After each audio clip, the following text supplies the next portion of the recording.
So in the previous video, we talked about 3D polylines, drawing them, editing, grip edits, and other small characteristics that they have.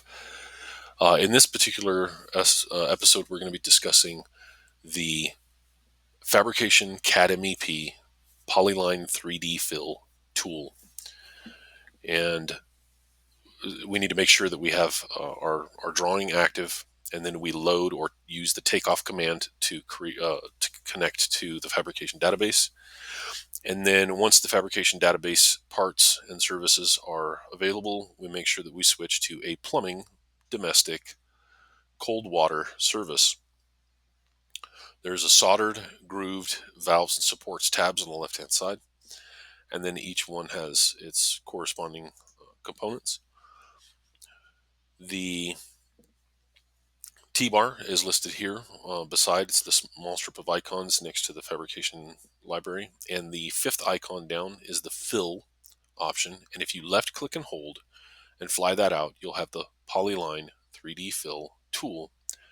And when you release it, you actually see the LFill command appear on the command line. This is to select the objects. I'm going to activate my isometric view, and I'm going to left click once on the 3D polyline for the first routing. And it'll pop up the fill start options. And we want to add piping to this, but we want to make sure that we're using the correct size. So the instructions say to use 2-inch cold water service. It's automatically defaulted to round because it's a piping service, and then we're going to hit OK. What that does is it automatically applies piping and fittings, and if in some cases, depending on the way that the service is built, it may supply like a solder connection or solder joint at the fittings.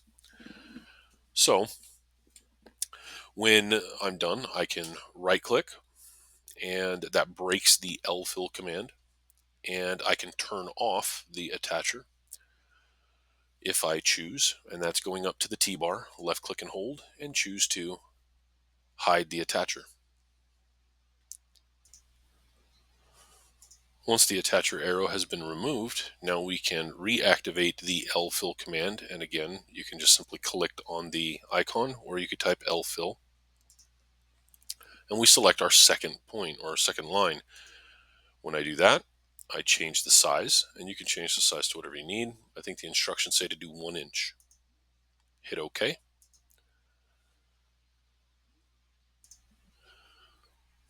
Once the second pipe comes in, it will pop up the collision detection, since the intersection of the 1-inch branch line will intersect with the 2-inch pipe and not have a fitting there. So it's going to pop up to collision detection, and we can simply ignore that. Just hit OK. The piping appears, and we're looking at the intersection of those two. The next part of the instructions will tell you to remove the attacher arrow, and then we're going to move on to the next step of cutting in the T at those two locations. So we're going to select the line that we want to cut the T in on. We're going to move to the T, right click, and choose take off as cut in, and hover on copper sweat and click. That's going to pop up a selection. The description is going to go from the 2-inch source, or the main, and then the outlet, and then the branch. So we need to find 2-inch by 2-inch by 1-inch. And so we're looking for 2-inch by 2-inch by 1-inch. Select, and then you can either click in the next field, or you can just simply click OK at the bottom. When you hit OK, it will snap along this axis because that was our run pipe that we selected. And to rotate it, we can hit the R button, or we can come down here and click R on our command line. Sometimes you have to click multiple times to get it to orient the correct direction.